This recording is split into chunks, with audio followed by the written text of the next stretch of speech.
नमस्कार, आप देख रहे हैं नेक्स्ट 9 आवाज में हूं आपके साथ सिराज। हेमंत सोरेन गिरफ्तार हो गए हैं। उनकी जिंदगी आदिवासियों जैसी हो जाएगी, वो जंगलों में जैसे रहते हैं। ये शब्द हैं आज तक के जो न्यूज एंकर है, star news anchor Sudhir Chaudhary के। ये वही सुधीर चौधरी हैं जिनके ऊपर 100 करोड़ का कह सकते हैं घूस लेने का आरोप है।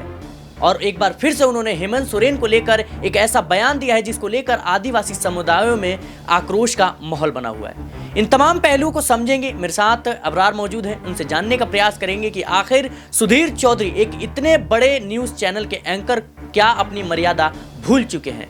जिस तरीके से आपने देखा कि सुधीर चौधरी ने साफ तौर पर बोला कि हेमंत सोरेन जो हैं वो गिरफ्तार हो चुके हैं, उनकी जिंदगी आलीशान जैसी है, लेकिन अब जेल में तो उन्हें उनकी जिंदगी आदिवासियों जैसी हो जाएगी, जंगलों में जैसे रहते हैं। कैसे देख रहे हैं आप? देखिए, सुधीर चौधरी न्यूज़ एंकर भले ही वो काम ज़रूर करते हैं, लेकिन उनकी मानसिकता क्या है, वो किस तरीके से न्यूज़ ब्रेक करते हैं, किस तरीके से रिपोर्ट बनाते हैं, ये किसी से ढकी छुपी चीज़ नहीं है, ये सभी को पता है। सुधीर चौधरी इससे पहले भी उनके आप DNA शो को जब देखा करते थे, जी न्यूज़ में जब थे वो, उस समय किस तरीके से वो नैरेटिव चलाया करते थे भारतीय जनता पार्टी के लिए, बीजेपी के लिए। किस तरीके से अरविंद केजरीवाल के खिलाफ उन्होंने नैरेटिव चलाया कि मुफ्त की राजनीति अरविंद केजरीवाल शुरू कर चुके हैं और देश की जनता, दिल्ली की जनता जो है वो मूर्ख है, या दिल्ली की जनता बेवफा है, दिल्ली की जनता आप कह सकते हैं कि ख़राब है, क्योंकि दिल्ली की जनता अनपढ़ है, क्योंकि उन्होंने जो मुफ्त वाली राजनीति को लेकर के अरविंद केजरीवाल का साथ दिया। तो जब सरकारें योजना बनाती है, जब सरकारें कोई चीज़ करती है, जब हम एक साबुन खरीदने पर टैक्स दे रहे हैं, जब हम एक समोसा खाने पर एयरपोर्ट पर टैक्स दे रहे हैं, तो वो पैसा किसको दे रहे हैं? सरकार को दे रहे हैं। सरकार में जो बड़े मंत्री हैं, जो प्रधानमंत्री देश के, जो गृह मंत्री हैं देश के, क्या वो अपने जेब के पैसे से हवाई जहाज से सफ़र तय करते हैं? वो टैक्स के पैसे से करते हैं, और वो टैक्स का पैसा आम जनता का होता है। तो इस तरीके से जब सुधीर चौधरी मैनिपुलेशन करते हैं, जब सरकार के पक्ष में माहौल बनाते हैं, भाजपा के पक्ष में माहौल बनाते हैं, तो उनसे तो यही उम्मीद की जा सकती थी।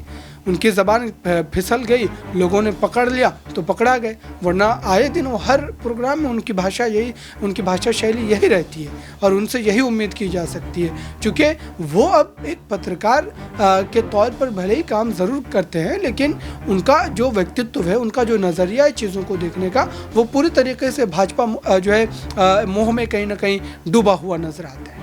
जिस तरीके से किसान आंदोलन के दौरान वो तमाम तरह की बातें कह रहे थे कि किसान जो है वो एसी में रह रहे हैं, ये नकली किसान है, ये कह सकते हैं खालिस्तानी है, तमाम तरह की बातें वो कह रहे थे।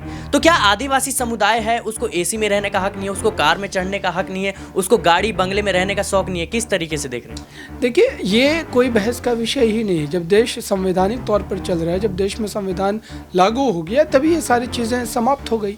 और अब भी अगर सुधीर चौधरी जैसे मानसिकता वाले लोग इस देश में मौजूद हैं, तो उनको ठीक करने की ज़रूरत है। चूँकि अगर आप एक देश के आप कह सकते हैं कि बड़े चेहरे, राजनीतिक चेहरे, प्रदेश के मुख्यमंत्री रहे चेहरे को लेकर के अगर आपकी शब्दावली इस तरीके की है, तो आप सोचिए कि एक आम नागरिक को वो किस नज़र से देखते होंगे।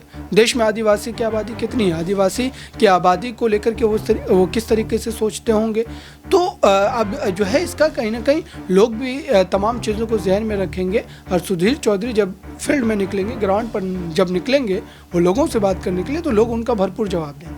जी बिल्कुल, कहीं ना कहीं ये वही आदिवासी समुदाय है जिस आदिवासी समुदाय से बीजेपी ने छत्तीसगढ़ का मुख्यमंत्री बनाया विष्णुदेव साय को। लेकिन चटुकारिता में लिप्त सुधीर चौधरी देश के नंबर 1 न्यूज चैनल आज तक पर इतने विलिप्त हो गए कि उन्होंने साफ तौर पर आदिवासी समुदाय को ऐसे शब्दों से नवाजा है जिसको लेकर उनकी लगातार आलोचना हो रही है और FIR भी दर्ज हो गई है। इससे साफ तौर पर दर्शाता है कि सुधीर चौधरी के देश में जो अलग अलग समाज और धर्म के लोग रह रहे हैं, उनको लेकर उनके प्रति जो है क्या सुधीर चौधरी की मानसिकता है। फिलहाल सुधीर चौधरी के इस बयान को लेकर आप क्या सोचते हैं, हमें कमेंट बॉक्स में जरूर बताएं। देश और दुनिया की तमाम खबरों के लिए बने रहे नेक्स्ट 9 आवाज के साथ।